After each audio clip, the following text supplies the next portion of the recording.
ima sa sobom i pištolj. U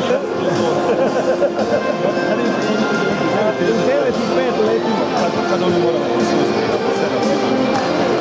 Ne mora, mi smo check-in napravili, znači ja kad smo 8 na airport do Tio. 7 do 7:15. I know how much you do. Ladies and gentlemen, do you now please stand the national anthems of Kuwait?